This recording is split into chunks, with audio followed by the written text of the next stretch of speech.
मस्ती, कौन सा मजाक है, जीरो हो ही नहीं सकती। हमें खुद ही सोचो कि रिएक्टेंट की कंसंट्रेशन डिक्रीज होगी तभी तो हमें प्रोडक्ट होगा, नहीं कि हमने पानी डाला, एयर में रखा आयरन को तो फटाफट से जंग लग जाएगी। कॉम्प्लेक्स रिएक्शन के लिए मोलिकुलरिटी हैज नो मीनिंग, आधी जिंदगी। किसकी? रिएक्शन की।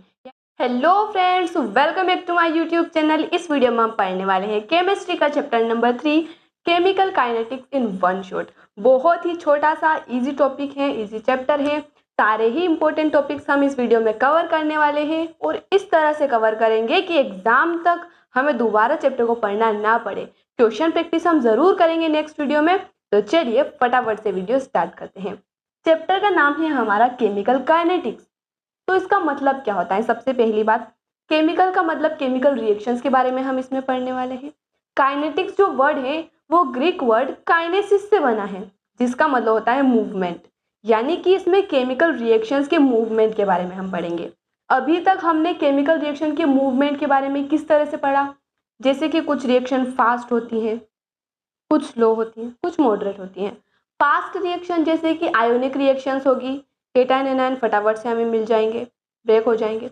और अगर हम बात करें स्लो रिएक्शन की, जैसे रस्टिंग ऑफ आयरन हो गया, आयरन में जंग लगना, तो वो बहुत स्लो रिएक्शन होती है। ऐसा तो नहीं होगा नहीं कि हमने पानी डाला, एयर में रखा आयरन को तो फटाफट से जंग लग जाएगी। बहुत लंबी प्रोसेस होती है, स्लो रिएक्शन होती है। मॉडरेट रिएक्शन जैसे हाइड्रोलाइसिस ऑफ स्टार्च हो गया और इन्वर्जन ऑफ केन शुगर हो गया, केन शुगर से ग्लूकोज फ्रुक्टोज बनाना, तो वो हमारी मॉडरेट रिएक्शन होती है, यानी कि बहुत स्लो भी नहीं, बहुत फास्ट भी नहीं।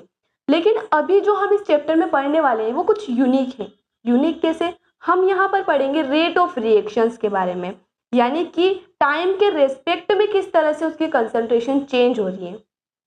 अभी तक हम पढ़ते आ रहे हैं कि कोई रिएक्शन फास्ट है, कोई स्लो है, लेकिन कितनी फास्ट है, कितनी स्लो है, वो हम इस चैप्टर में पढ़ेंगे। तो सबसे पहला ही टर्म आती है हमारी rate of reaction. Rate of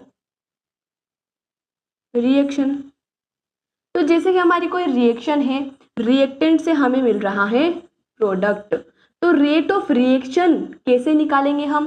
rate of disappearance of product, यानी कि minus del R by del T. Del R मतलब change in concentration of reactant.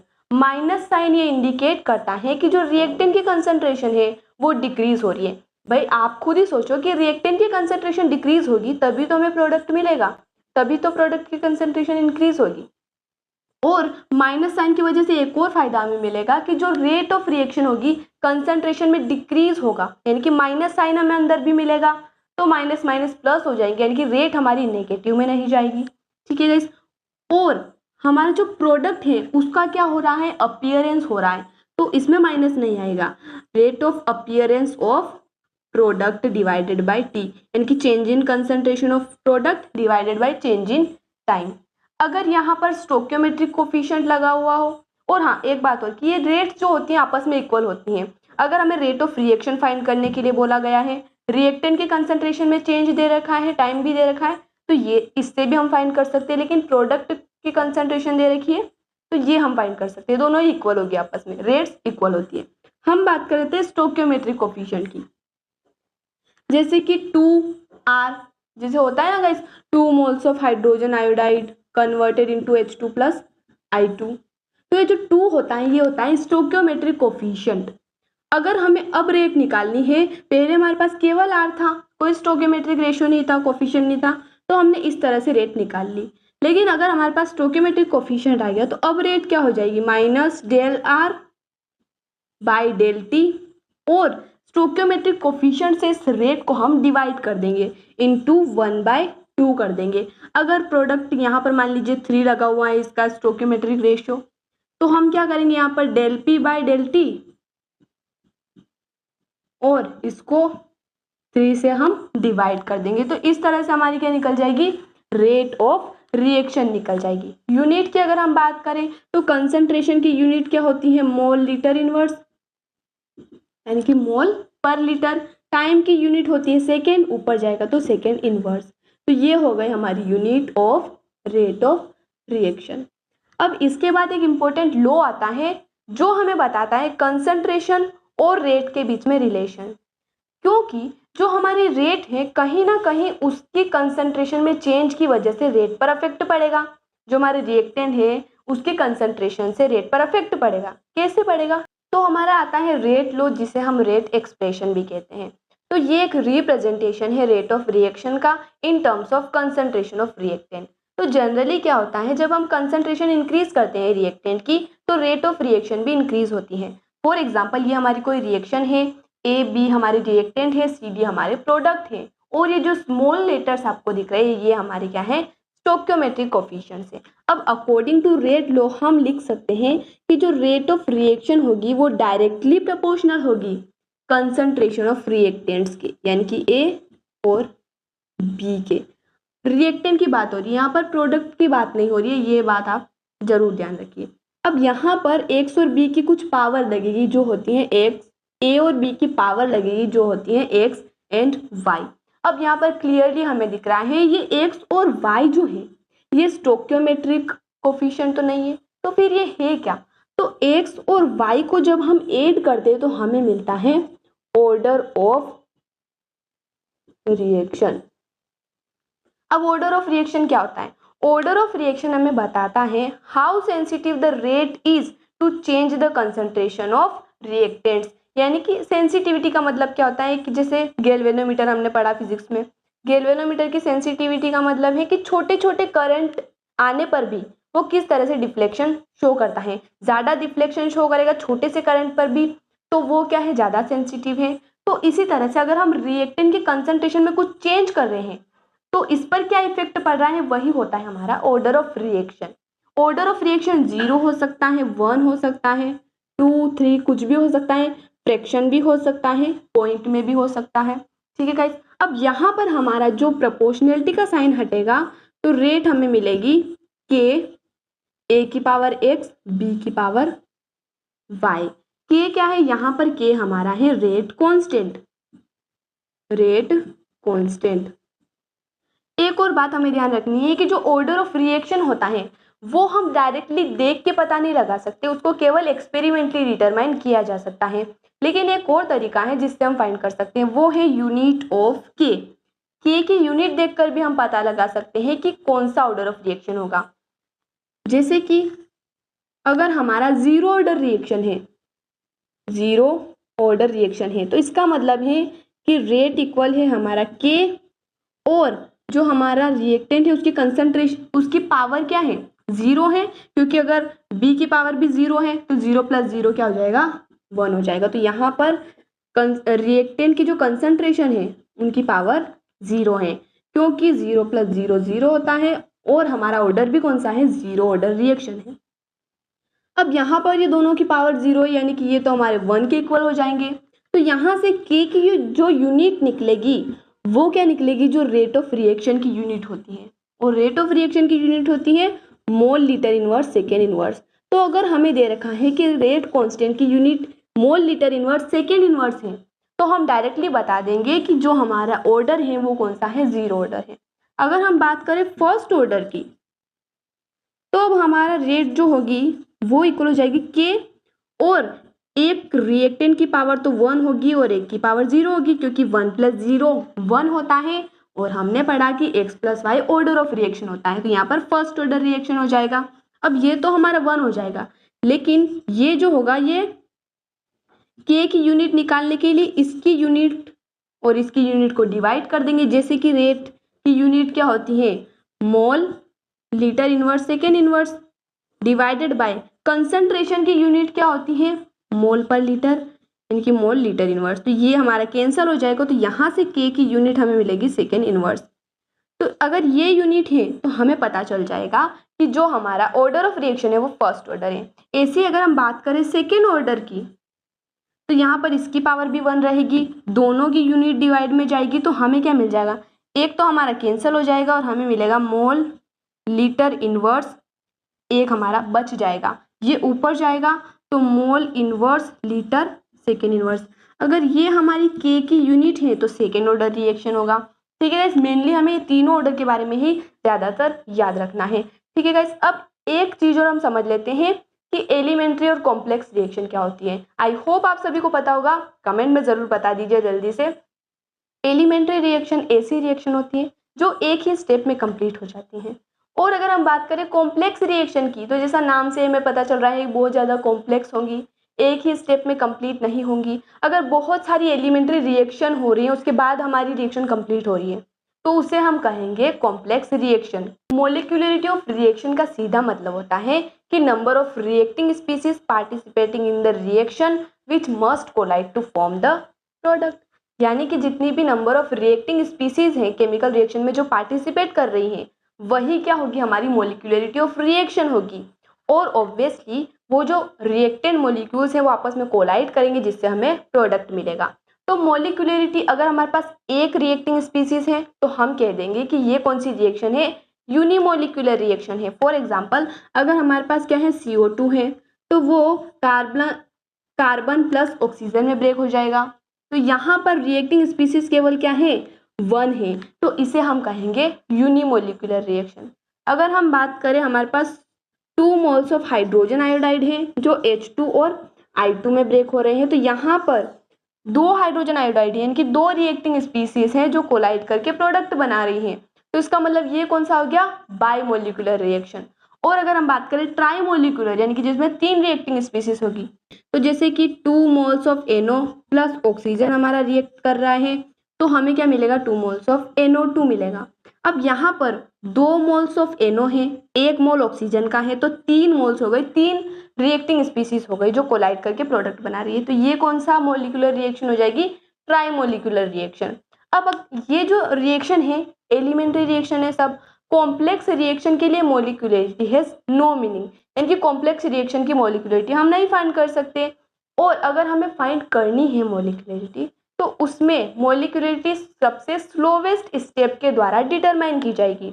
जैसे कि एग्जांपल लेते सबसे बेस्ट, रिले रेस हो रही है, कोई कंपटीशन है, उसमें जो तेज भागने वाला बंदा है, जो तेज भागने वाला रनर है वो तो ऑब्वियसली तेज भागेगा ही सही, लेकिन हम जीत सकते या नहीं जीत सकते ये डिपेंड करेगा कि जो सबसे कम तेज भाग रहा है, जो सबसे धीरे भाग रहा है, कि भाई आप भाग जाओ तेज तो हम जीत जाएंगे। यानी कि जो सबसे स्लो स्टेप होगी पूरी रिएक्शन में, कॉम्प्लेक्स रिएक्शन में, उसके द्वारा मोलिकुलरिटी डिटरमाइन की जाएगी। और एक और बात, मोलिकुलरिटी कभी भी 0 नहीं हो सकती है, नॉट इक्वल टू 0। ऑब्वियसली बात है, अब आप बोलोगे ये कौन सा मजाक है, 0 हो ही नहीं सकती, हमें पता है क्यों, क्योंकि अगर एक भी रिएक्टिंग स्पीसीज नहीं होगी तो कोलाइड करके प्रोडक्ट हमारा बनेगा ही नहीं, यानी कि मोलिकुलरिटी कभी भी 0 नहीं हो सकता है। तो यहाँ तक समझ आया, फटाफट से नोट भी कर लीजिए, स्क्रीनशॉट भी आप ले सकते हैं। अब हम निकालने वाले हैं इंटीग्रेटेड रेट इक्वेशन। 2 ही ऑर्डर के लिए इंपॉर्टेंट है, केवल फर्स्ट ऑर्डर और जीरो ऑर्डर और फर्स्ट ऑर्डर। तो सबसे पहले हम बात कर लेते हैं जीरो ऑर्डर की। तो इंटीग्रेटेड रेट इक्वेशन निकालेंगे कैसे, हमने क्या पढ़ा, रेट ऑफ रिएक्शन पढ़ा, 2 तरीके से हमने पढ़ा। पहला जो हमने स्टार्टिंग में पढ़ा था कि रेट ऑफ रिएक्शन होती है, मान लीजिए रिएक्शन है हमारी कि रिएक्टेंट से बन रहा है प्रोडक्ट, तो हमारी रेट क्या होती है, rate of disappearance of reactant divided by change in time. और हमने रेट लॉ के अकॉर्डिंग पढ़ा कि रेट क्या होती है हमारी, के और रिएक्टेंट की पावर। यहाँ पर जीरो ऑर्डर रिएक्शन है तो रिएक्टेंट की पावर क्या हो जाएगी, रिएक्टेंट की कंसंट्रेशन की जो पावर है वो 0 हो जाएगी। अब दोनों ही इक्वल, दोनों को आपस में इक्वल रखेंगे, दोनों रेट के लिए एक्सप्रेशन से, तो हमने यहाँ पर इक्वल रखा माइनस dr, और ये dt इधर चला जाएगा, ये तो हमारा पूरा 1 हो जाएगा, तो यहाँ पर हो जाएगा k dt, माइनस को भी उधर ही भेज देते हैं हम, तो माइनस का k dt। अब क्या करेंगे, हम इंटीग्रेशन करेंगे। इंटीग्रेशन कहाँ से कहाँ तक करेंगे, कंसंट्रेशन हमारी चेंज हो रही है R0 टू R, यानी कि इनिशियल क्या है हमारी R0 कंसंट्रेशन है और फाइनल हमारी R हो जाएगी। और यहाँ पर इंटीग्रेशन करेंगे, माइनस का k हमारा कांस्टेंट है बाहर आ जाएगा, और dt का इंटीग्रेशन करेंगे 0 से t तक। तो यहाँ पर क्या होगा, dr का इंटीग्रेशन हो जाएगा r, अपर लिमिट में से लोअर लिमिट माइनस करेंगे, यानी कि r माइनस R0 हमें मिल जाएगा। यहाँ पर हो जाएगा माइनस का k और dt का इंटीग्रेशन t हो जाएगा, t माइनस 0 भी क्या हो जाएगा, t हो जाएगा। तो ये हमारा यहाँ पर इस तरह से इंटीग्रेटेड रेट इक्वेशन आ जाएगी। अब यहाँ से हम क्या r की वैल्यू फाइंड कर सकते हैं, माइनस KT प्लस R0। अब अगर हमें यहाँ पर कुछ रिएक्शन देखी लग रही है, हमने पढ़ा था स्ट्रेट लाइन की इक्वेशन क्या होती है, y is equals to M X plus C, ये हमारी होती है स्ट्रेट लाइन की इक्वेशन। अब अगर इस इक्वेशन से हम कंपेयर करके इसका ग्राफ बनाए तो कैसा बनेगा, ग्राफ हमारा कुछ इस तरह से बनता है, y एक्सिस पर हमारा क्या है, r है, फाइनल कंसंट्रेशन ऑफ रिएक्टेंट, यानी कि y एक्सिस पर हम r रख देंगे, m यानी कि स्लोप क्या है, माइनस का k है, माइनस का स्लोप यानी कि डिक्रीज हो रहा है तो माइनस का k हो जाएगा, x एक्सिस पर हमारा टाइम है, और c का मतलब होता है इंटरसेप्ट, यानी कि ये वाला पॉइंट, तो ये वाला पॉइंट क्या हो जाएगा हमारा आर नोट, यहाँ पर इंटरसेप्ट की जगह क्या है आर नोट है, तो ये हमारा ग्राफ बन जाएगा। अब यहाँ पर हम क्या कर सकते हैं, मेन हमें कौन सी वैल्यू चाहिए, हमें चाहिए के और टी की वैल्यू, जो हमारे सबसे ज्यादा क्वेश्चंस में काम आती है। तो के और टी की वैल्यू कैसे निकालेंगे, यहाँ पर फटाफट से देख लेते हैं गाइस। के को हम इधर लाएंगे, पॉजिटिव हो जाएगा, माइनस का के टी है तो पॉजिटिव हो जाएगा, आर नोट ये पॉजिटिव है तो उधर जाके माइनस का आर बन जाएगा, और यहाँ से अगर टी की वैल्यू निकालनी है तो R not minus R by K, और अगर के की वैल्यू निकालनी है तो दोनों को हम यहाँ पर इंटरचेंज कर सकते हैं। ठीक है गाइस, सिमिलरली हम फॉर फर्स्ट ऑर्डर भी यहाँ पर क्या निकालेंगे, इंटीग्रेटेड रेट इक्वेशन निकालेंगे। फटाफट से आप इसको देख लीजिए, नोट कर लीजिए, स्क्रीनशॉट भी आप ले सकते हैं। चलिए बढ़ते हैं हम नेक्स्ट टॉपिक की तरफ। फर्स्ट ऑर्डर रिएक्शन के लिए हमने रेट पढ़ा था, सेम रेट रहेगा हमारा, rate of disappearance of reactant divided by dt, और रेट लॉ के अकॉर्डिंग हमने पढ़ा था फर्स्ट ऑर्डर रिएक्शन यानी कि रिएक्टेंट की पावर 1 रहेगी यहाँ पर, तो k और रिएक्टेंट की पावर 1 रहेगी, दोनों को हम इक्वल में पुट करेंगे। यहाँ से हम क्या कर सकते हैं, इस r को भी इधर भेज देते हैं और k dt उधर चला जाएगा, dr बाय r इक्वल हो जाएगा माइनस भी उधर भेज देते हैं तो माइनस का के डी टी। सिमिलरली यहाँ पर जैसे हमने यहाँ पर किया था, इंटीग्रेशन करेंगे, तो इंटीग्रेशन करेंगे कहाँ से कहाँ तक, आर नोट से आर तक, और यहाँ पर माइनस का के कांस्टेंट है बाहर आ जाएगा, तो इसका इंटीग्रेशन 0 से टी तक। अब इसका इंटीग्रेशन क्या होता है, ये कुछ हमें इंटीग्रेशन का फॉर्मूला होता है एक, 1/x का इंटीग्रेशन, 1/x का इंटीग्रेशन होता है log x, है ना गाइस। कुछ फॉर्मूले तो हमें याद रखने ही पड़ेंगे, मैथ्स में भी बहुत काम आते हैं हमारे, तो ये हमारा एक इंटीग्रेशन का फॉर्मूला होता है, यही यहाँ पर लग रहा है, इसको हम 1/r dr लिख सकते हैं, x की जगह हमारा r आ जाएगा, तो यहाँ पर इसका इंटीग्रेशन क्या हो जाएगा, log e r, और लिमिट हमारी क्या चल रही है, r नोट से r तक, माइनस के डी टी का इंटीग्रेशन तो हमारा माइनस का के टी हो जाएगा। अब यहाँ पर अपर लिमिट में से लोअर लिमिट माइनस करेंगे, यानी कि log r minus log r note equal हो जाएगा माइनस के टी के। अब यहाँ पर जैसे हमने यहाँ पर y is equal to M X plus C के सिमिलर दिखने वाली इक्वेशन बनाई थी, यानी कि जो हमारी स्ट्रेट लाइन की इक्वेशन होती है, सिमिलरली यहाँ पर बनाएंगे, तो क्या हम यहाँ से log r की वैल्यू निकाल सकते हैं, बिल्कुल निकाल सकते हैं, माइनस के टी इक्वल हो जाएगा हमारा log r, यहाँ पर इक्वल लगा दिया ना गैस हमने, माइनस के टी, और ये हमारा log r नोट यहाँ पर माइनस का है, उधर जाके प्लस log r नोट। अब हमने यहाँ पर क्या किया है, log बेस में e था, हमने e हटा दिया है, तो यहाँ पर kt के डिवाइड में 2.303 आ जाएगा। जब भी हम बेस हटाते हैं e तो मल्टीप्लाई होता है 2.303 का, तो यहाँ मल्टीप्लाई होगा तो यहाँ हमने इसको डिवाइड में भेज दिया। सिमिलरली यहाँ पर देखिए y m, स्लोप हमारा क्या है, माइनस के बाई 2.303, एक्स एक्सिस पर हमारा टाइम रहेगा, स्लोप यहाँ पर चेंज हो जाएगा, क्या रहेगा स्लोप हमारा, माइनस के बाई 2.303, माइनस के बाई 2.303, टी रहेगा, यहाँ पर भी क्या आ जाएगा, log r आ जाएगा, log r, और जो हमारा इंटरसेप्ट है वो क्या हो जाएगा, log r नोट हो जाएगा, log r नोट हो जाएगा।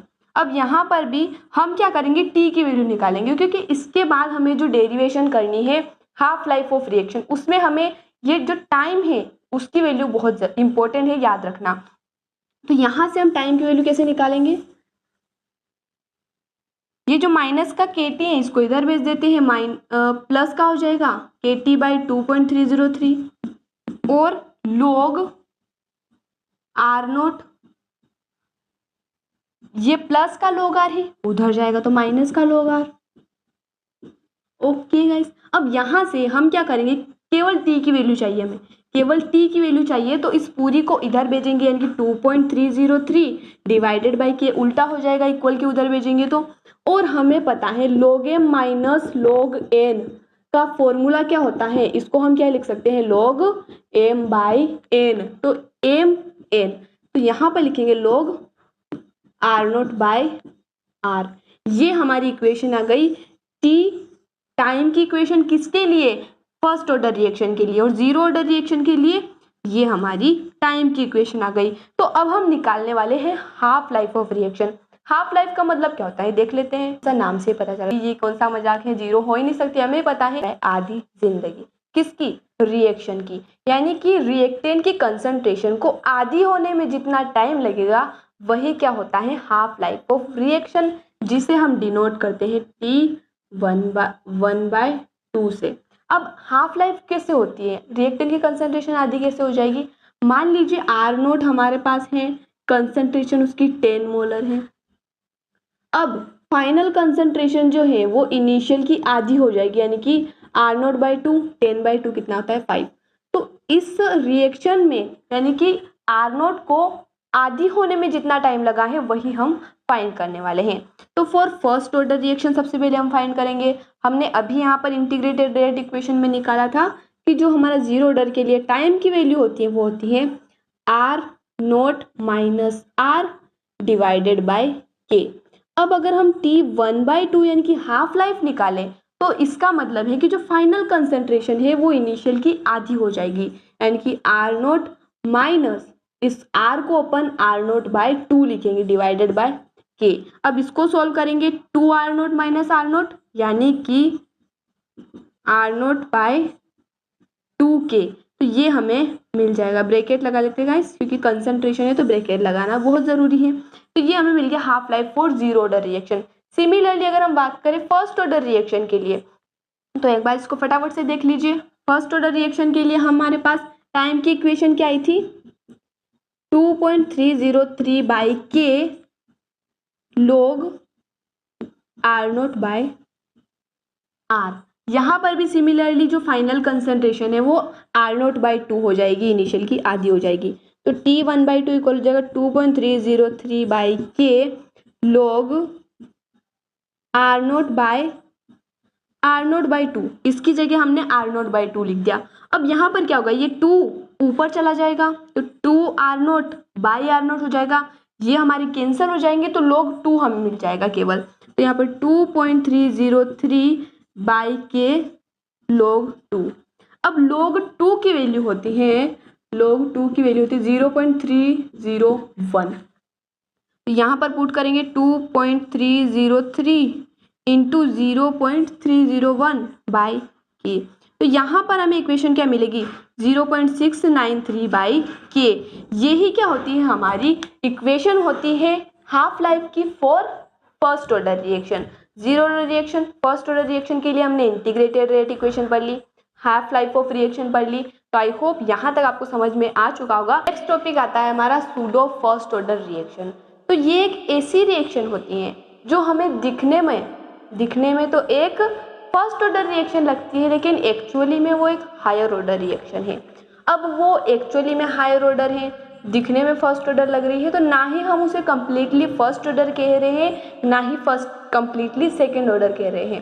तो हम उसे कहेंगे क्या, तो हमने उसको एक नया नाम दे दिया, उसको दे दिया हमने सूडो फर्स्ट ऑर्डर रिएक्शन। अब ऐसा क्यों होता है कि हमें तो देखने पर फर्स्ट ऑर्डर दिख रही है लेकिन एक्चुअली में हायर ऑर्डर है, क्योंकि जो हमारा एक रिएक्टेंट होता है उसकी कंसंट्रेशन इतनी ज़्यादा होती है कि उस पर कोई इफेक्ट नहीं पड़ता पूरी रिएक्शन के दौरान, उसकी कंसंट्रेशन बिल्कुल भी चेंज नहीं होती है, कोई भी इफेक्ट उस पर नहीं पड़ता है ड्यूरिंग द रिएक्शन। जैसे कि हमारा यहाँ पर केन शुगर है, वाटर में डिजोल्व करेंगे, वाटर से रिएक्शन करवाएंगे एसिडिक मीडियम में, तो हमें मिलेगा ग्लूकोज और फ्रुक्टोज।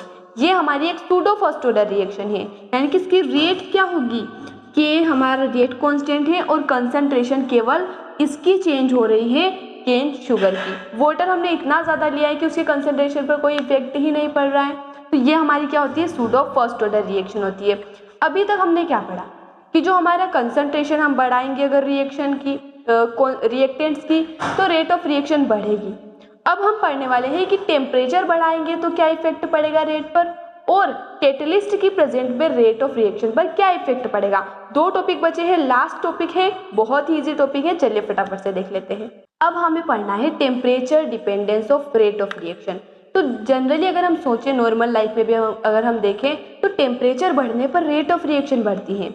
जैसे कि अगर हमारा जो खाना बच जाता है घर में, अगर गर्मी ज़्यादा पड़ेगी, टेम्परेचर ज़्यादा होगा तो रेट ऑफ रिएक्शन ज़्यादा होगी, यानी कि खाना जल्दी ख़राब हो जाएगा।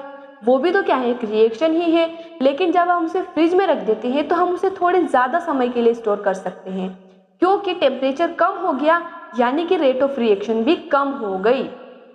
ठीक है, तो यहाँ पर जो एक जनरली कंसीडरेशन है, जनरली ऐसा माना जाता है कि जो 10 डिग्री सेल्सियस अगर हम टेम्परेचर बढ़ाते हैं तो rate constant, rate of reaction नहीं, रेट कांस्टेंट की वैल्यू डबल हो जाती है। और रेट कांस्टेंट और जो हमारा क्या है टेम्परेचर है, उनके बीच में एक रिलेशन है जो हमें बताती है अर्हेनियस इक्वेशन।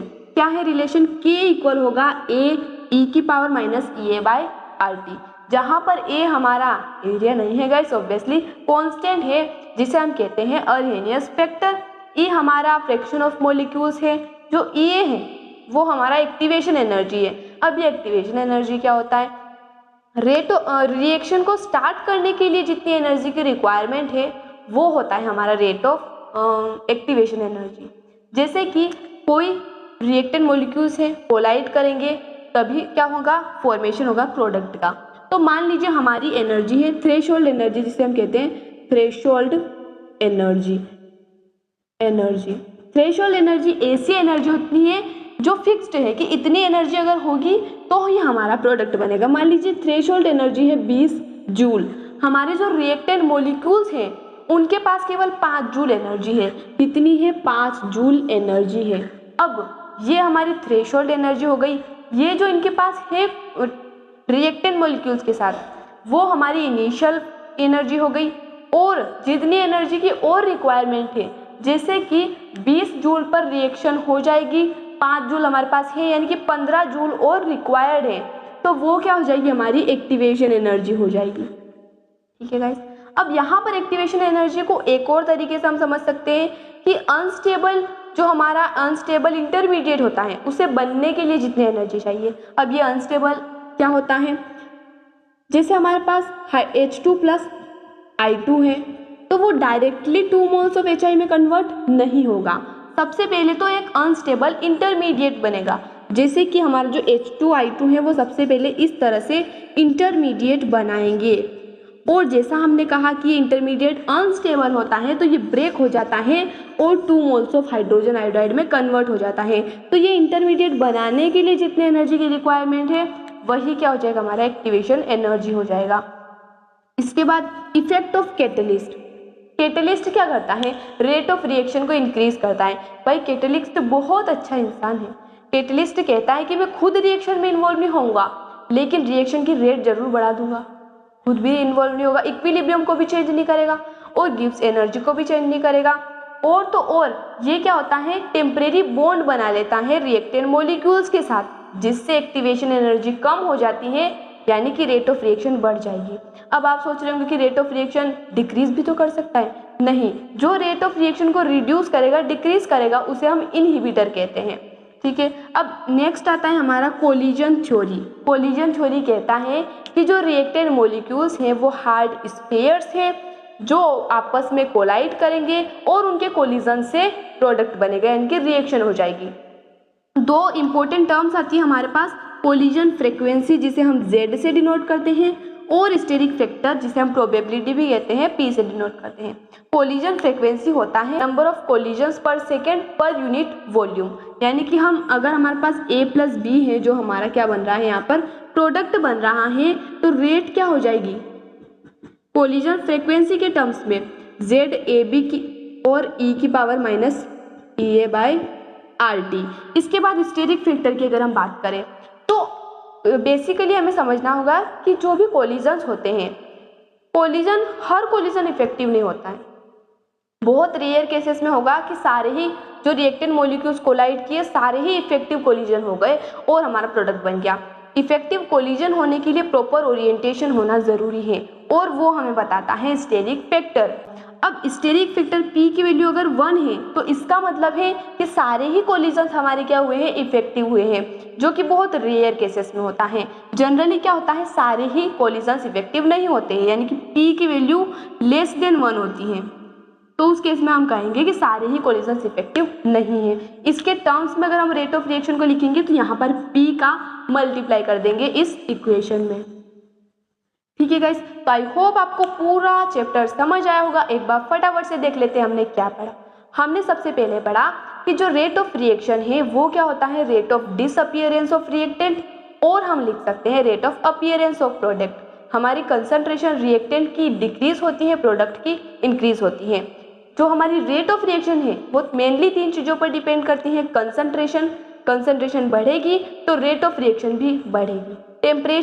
टेम्परेचर बढ़ेगा तो भी रेट ऑफ रिएक्शन बढ़ेगी, और कैटलिस्ट के प्रेजेंट में भी रेट ऑफ रिएक्शन बढ़ेगी। इसके बाद सारी टर्म्स हमने पढ़ ली। एक बार फटाफट से आप नोट भी कर लीजिए और क्वेश्चन प्रैक्टिस जरूर कीजिए। हम भी आपके लिए नेक्स्ट वीडियो में क्वेश्चन जरूर लेकर आएंगे। मिलते हैं अगले वीडियो में नए टॉपिक के साथ। धन्यवाद।